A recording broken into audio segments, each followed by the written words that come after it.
Daftar hoshiyasidagi bitiklar. O'tkir Hoshimov. Ko'ngil.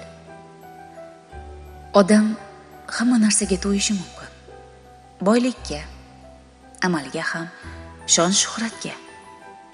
Xudoning o'zi kechirsin-ku, hatto hayotga ham. Qarib churiganida omonatingni ola qol, yaratgan egam deydiganlar chin dildan gapiradi. Odam hamma narsaga to'yishi mumkin. Faqat bir narsaga, mehrga to'ymaydi. Bu masalada shohu gado barobar. Holbuki dunyoda bundan arzon narsa yo'q. Bir og'iz shirin so'z, bir chimdim mehr kimni o'ldiribdi? Biz esa shuni ham bir-birimizdan ayaymiz. Qo'g'irchoq. Bu odam loydan yasalgan qo'g'irchoqqa o'xshaydi. Zamon sal o'zgarsa, boshidan jinday suv quyadi-da, loyini iylab, o'zini qaytadan yasab, boshqa qiyofaga kirib oladi. Qattiqroq yomg'ir yog'sa, balchiqqa aylanib ketadi-yu. Oy va quyosh. Oy quyoshdan nur oladi. Quyosh qancha yorqin porlasa, oy shuncha tiniqlashadi.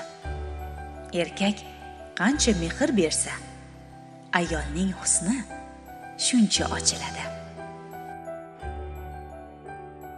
Odamlar bozor munosabatini baliqdan o'rgangan.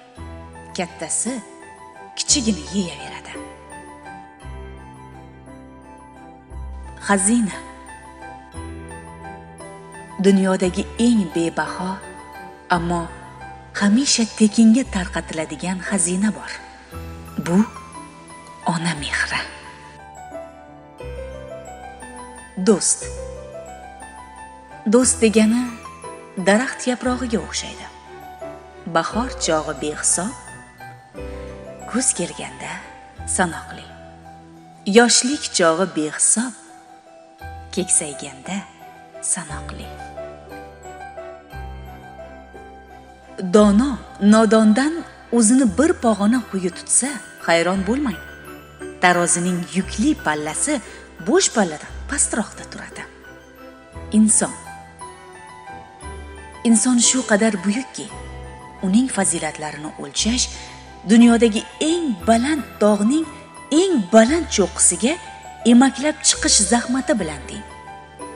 Inson shu qadar tubanki, uning illatlarini o'lchash dunyodagi eng baland tog'ning eng baland cho'qqisidan emaklab tushish zahmati bilan teng. O'tkir Hoshimov. Daftar hoshiyasidagi bitiklar.